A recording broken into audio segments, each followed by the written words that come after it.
Foi no ano de 1351.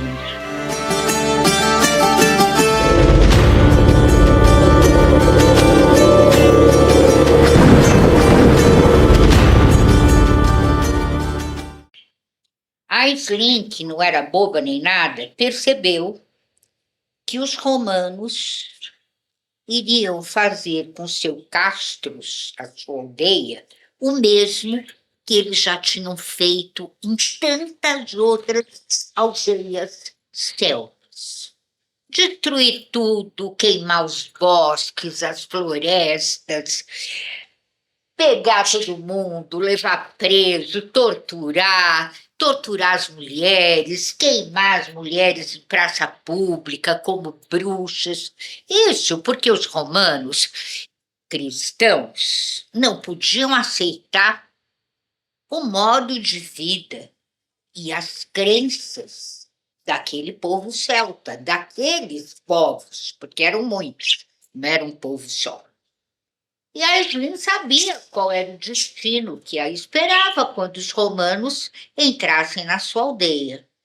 Porque os menestréis, os viajantes, os mercadores, todos iam espalhando as notícias entre as aldeias, pelas florestas, nas festas. E a Aisling começou a pensar: eu não quero morrer. Eu não quero morrer só porque eu sei manipular ervas, tratar doentes, fazer poções. Eu não quero morrer porque eu faço amor nas festas da fertilidade. Eu não quero morrer. Eu tenho que dar um jeito de escapar desse destino. E o único jeito, Aisling concluiu, era preparar uma belíssima poção de amor, de sexo, e usar o seu belíssimo corpo, os seus sensuais olhos verdes. E foi isso que ela fez. Quando os romanos chegaram, porque ela sabia que eles iam mais cedo ou mais tarde chegar, e chegaram, e se instalaram na aldeia, Castros, a Aisling percebeu que entre os líderes daquela legião havia um senador. E isso foi uma sorte, porque não era sempre que políticos importantes estavam dentro de comando das legiões romanas que invadiam as aldeias celtas. E aí a Aisling foi lá, à noite, enfeitiçou os sentinelas, que estavam ali de plantão. Eles dormiram, ela entrou, o senador, que era o Catão, estava lá trabalhando numa mesa dentro da tenda. A Aisling entrou e ele se assustou. Como é que essa mulher entrou aqui? Mas também se assustou com a beleza dela, com o poder de sedução do corpo dela, e ficou sob o efeito da poção que ela trazia, escondida dentro da roupa. E ele perguntou: que é isso? Quem é você? O que você está fazendo aqui? E a Aisling respondeu: eu sou a mulher que vai fazer de você o homem mais feliz e realizado de toda Roma. Ele riu, mas já estava sob o encanto dela. Aí ofereceu o vinho a ela, ela se sentou, ele dispensou todos os soldados que estavam no entorno, e meia hora depois eles estavam no catre dele fazendo um amor furioso. E viveram juntos o resto da vida. Ele, em vez de a levar para a tortura, para os padres, para a morte, para a fogueira, Ele a vestiu de romana e levou com ele para Roma. Ela deu 5 filhos a ele ao longo da vida, mas muitas vezes se perguntava se talvez não tivesse sido melhor, afinal, morrer na fogueira. Aisling morreu de velhice, mas a sua alma nasceu de novo. Em 1951, em São Paulo, do Brasil, numa família de posses. E Aisling era a caçula de 7 irmãos, 4 homens e 3 mulheres.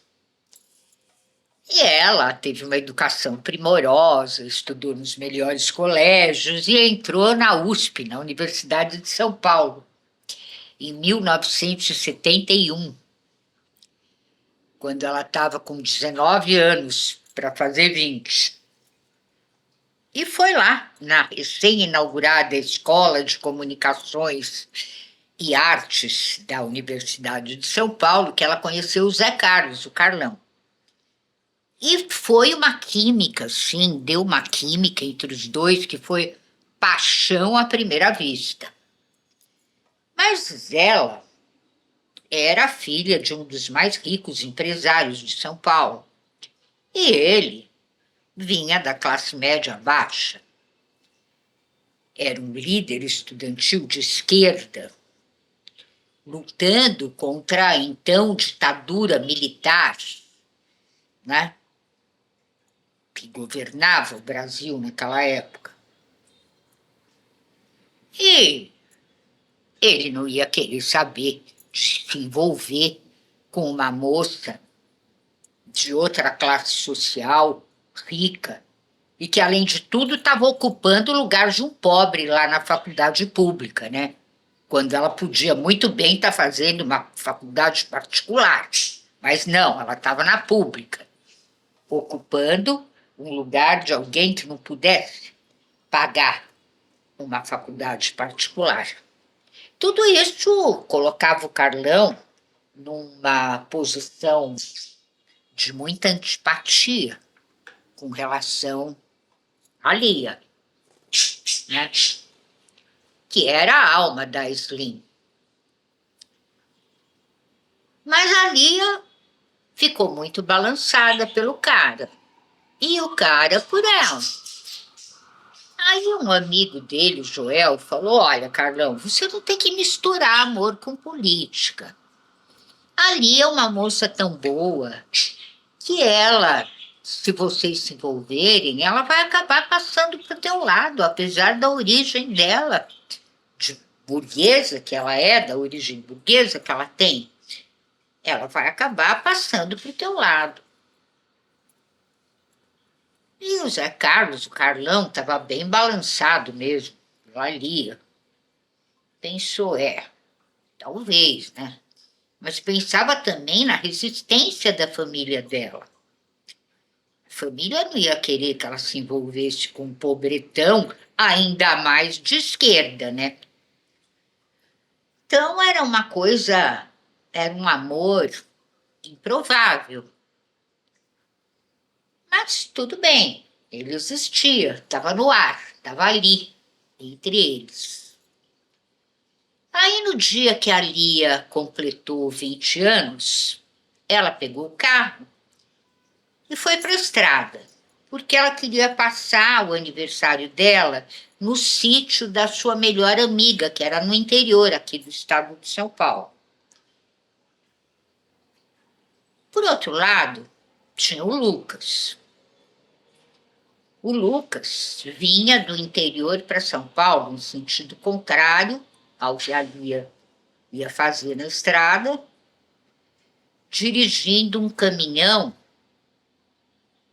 muito grande, muito perigoso, com uma carga inflamável. Mas o Lucas tinha prazo para chegar ao Porto de Santos. E ele ainda estava a 100 quilômetros da capital de São Paulo. Quando ele entrasse em São Paulo, pegasse a marginal, fosse para a estrada, que ainda não tinha rodoanel, fosse para outra estrada, para descer a serra, para Santos, para o litoral, para chegar no porto, ainda tinha 90 quilômetros até isso, e mais enfrentar o trânsito da cidade. E ele sabia que ele estava atrasado, mas ele estava cansado. Descansar? Não podia. O prazo pressionava o Lucas. Então ele parou num posto de gasolina ali na beira da estrada e tomou um café desse tamanho, puro, sem açúcar, e ainda mais uma bolinha de anfetamina, que era para ver se ele conseguia ficar bem esperto e bem acordado. Aí voltou para o caminhão e vinha ali uma descida de estrada. Ele colocou em ponto morto e desceu na banguela, como fazem os caminhoneiros para economizar combustível, né? Só que ele estava muito cansado. E o café não adiantou nada. E a bolinha de anfetamina também não. Porque logo o Lucas estava cabeceando de sono e o caminhão dele, desgovernado, com ele dormindo, atravessou o canteiro central e foi bater aonde? Direto no automóvel da Lia, o que ela estava dirigindo. E aí, pum! Foi aquela explosão, aquele incêndio. O caminhão de carga inflamável bateu com tudo. Num outro carro, os dois pegaram fogo. Não teve jeito. E aquilo foi manchete, porque foi um desastre impressionante, um incêndio de grandes proporções ali no meio da estrada, que congestionou tudo, foi um transtorno. Então a mídia toda cobriu. Naquele tempo não tinha computador, não tinha internet, não tinha rede social, era rádio, televisão, jornal, revista. A mídia toda cobriu aquele acidente, aquela incrível fogueira, onde a Lia morreu, evidentemente. Então, a alma de Aslin, no corpo de Lia, 6 séculos depois da sua outra vida na Idade Média, cumpria, afinal, o seu destino. Este é o seu programa As Bruxas, todas as terças às 20 horas, aqui na sua TV Paradise e com reprises. E eu sou Isabel Fonte Vasconcelos Caetano, sou escritora, graças a Deus, tenho 24 livros publicados e estou sempre aqui com você, na janela da Paulista, na TV Paradise, contando alguma história de alguma bruxa de ontem, de hoje, de sempre, poderosa. Então, um baixo e até a próxima!